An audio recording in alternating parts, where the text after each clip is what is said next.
Bonjour à tous, voici une sélection des infos de l'emploi qu'il ne fallait pas manquer cette semaine. Ça se passe au Danemark, ils ont commencé fin avril et 2 d'entre eux viennent de décrocher un job.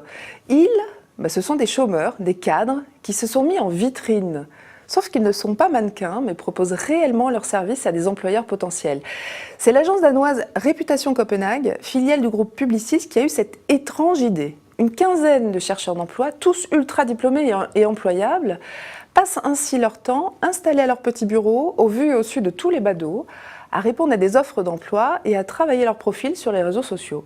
Le tout derrière un slogan qui dit « Je suis trop intelligent pour rester derrière une vitrine ».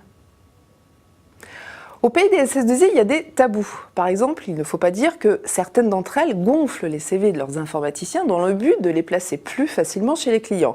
Ou encore qu'elles envoient leurs salariés à l'autre bout de la France alors qu'elles leur avaient promis qu'ils pourraient rentrer chez eux tous les soirs.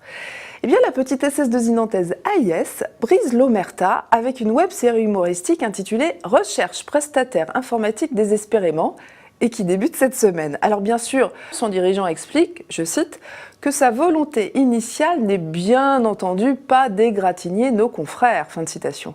Il n'empêche que le résultat revient à dégommer les SS2I indélicates et à se faire de la pub au passage en se parant de toutes les vertus. Mais après tout, c'est aussi un signe de transparence et les candidats qui postuleront chez AIS sauront qu'ils ne seront pas maltraités. Et ça tombe bien, puisqu'AIS a besoin de recruter. Voici peut-être une bonne nouvelle pour les salariés qui utilisent leur vélo pour venir au boulot. Une prime est actuellement à l'étude. Une prime qui serait versée par leur employeur pour couvrir les frais d'utilisation de ce moyen de transport dans le cadre professionnel. Un peu comme c'est déjà le cas pour les utilisateurs de voitures ou des transports en commun. Un groupe de travail s'est réuni lundi à la demande de la ministre de l'Environnement et du ministre délégué au transport pour réfléchir à un véritable plan vélo qui encouragerait son utilisation chez les salariés. À titre d'exemple, la société ST Electronics a fait chuter d'un quart le nombre de voitures sur son parking en se lançant dans le prêt de vélo à ses salariés. Verdict d'ici à la fin de l'année. Est-il besoin de le répéter? Les réseaux sociaux restent un espace public où il n'est pas raisonnable de publier n'importe quoi. Une récente étude internationale menée auprès de 6000 jeunes le rappelle.